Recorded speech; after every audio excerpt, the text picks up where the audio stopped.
What you practice is not as important as how you practice. Welcome back to the Working Class Musicians vlog. Today we're going to talk about how to practice properly. Your main goal when you practice should be to identify a weakness and overcome it. You should always accept your mistakes, identify them, identify the root cause of the problem, and then work to correct that. And then if you work like this systematically to identify any problems that you might have and eliminate them one by one, then you won't have any problems anymore. Your main goal on your instrument is to be able to freely express yourself. And if you're not sure where the problem is, then the best thing to do is to think about, what are you thinking about? If you're busy thinking about what note to play next, good exercise for that is to listen to simple melodies like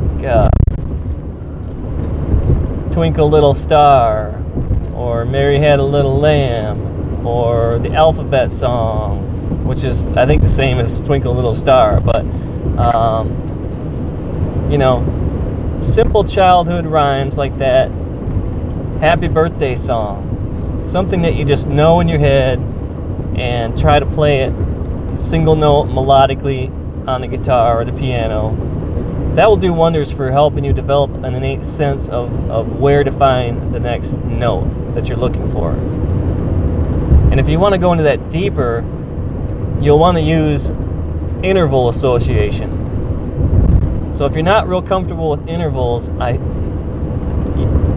highly recommend that you learn and study the intervals. If it's speed is the most common one that students come in. They want to play faster. And there are different schools of thought on playing fast. A lot of people will tell you to play slow in order to play fast. And then some people say, no, you have to speed up. You have to play fast. Practice fast in order to play faster. Both of those are kind of true. But more specifically, you want to understand what your purpose is in practice. If I'm practicing fast, number one, I should have a metronome on, because timing is so critical to speed. If you're not in time, if you don't have a rhythmic, if you don't have the rhythm, it's highly unlikely that you're going to develop speed, because speed is so dependent upon rhythm. So you need to be practicing with a metronome. And a lot of students don't like metronomes for some reason, because it's hard to develop that counting ability. It's difficult at first until you practice with it, and then it gets easier. But number one, you got to be practicing to a metronome. Number two is you go as fast as you can cleanly. If you're making any mistakes at all, you need to stop and identify where that mistake is occurring. Now, if you're cheating, you just brush it off and say, well, you know, I missed a couple notes, but I'm getting faster overall. You're missing the point. You need to stop, go back to exactly where that mistake is occurring, isolate it, and then practice that movement slow. For instance, a lot of my students have trouble when transitioning either different fingers to different frets, or specifically changing patterns, scale patterns. So you can play like real fast, you know, up a couple strings, and all of a sudden you have to do a slide up to 2 or 3 frets, and it'll fall apart. So in that case, you have to figure out how to give your fingers a head start. Start moving them ahead of time. You know, a lot of times, and that has to do with two-handed synchronization. So chords can be tricky for beginners because your fingers and your hands tend to get in the way a lot. So usually you have to figure out how to get out of your own way when it comes to chords.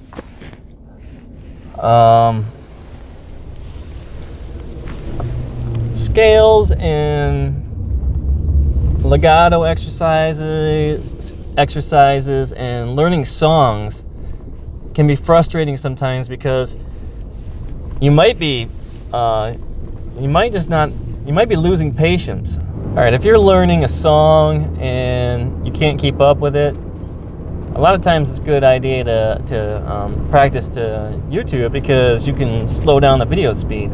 It's a really cool thing to do. But maybe you're just impatient with your progress. That can lead to us, skipping over mistakes and not identifying our problems. Cheating, if you will. Because we're just frustrated and we just want to get past a certain phrase or a certain area of our playing that we just want to we're getting frustrated, we're losing our patience, and we just want to blow through it, hoping that it will fix itself in the long run. So that's when you got to take a step back and you got to isolate the movement, play it very slowly over and over and over again, and program it into your mind as if you were a robot. Another thing is too, you might learn something really quickly and then immediately just try to play it subconsciously while you're watching TV, and you end up making a lot of mistakes.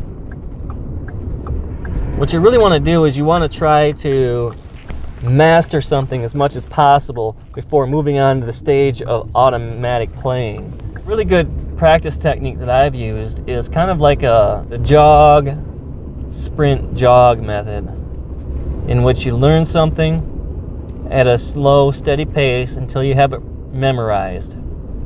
So you can play it fairly easily without thinking about it too much. Then you play that fast over and over and over again, many times.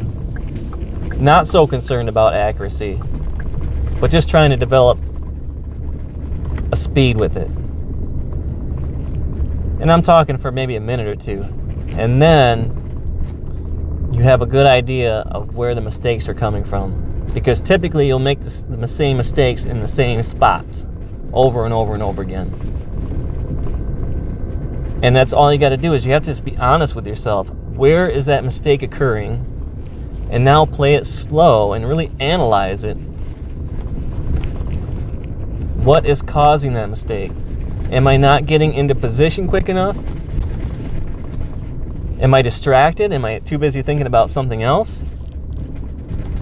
Am I getting ahead of myself?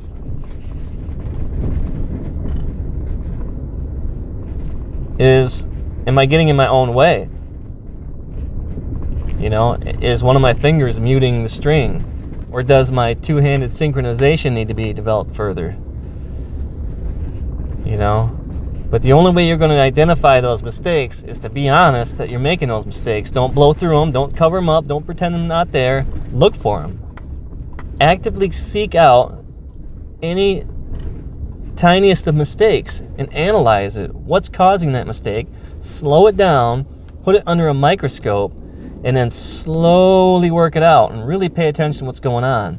Now you're programming the right method, the proper habit, into your subconscious, so that when you go back and try to play it fast again, you're much more likely to be able to breeze through it. If you do this, I guarantee your practice sessions will become much more rewarding, and you'll develop your skills much more quickly. So give it a shot. Let me know how it goes. That's it for today.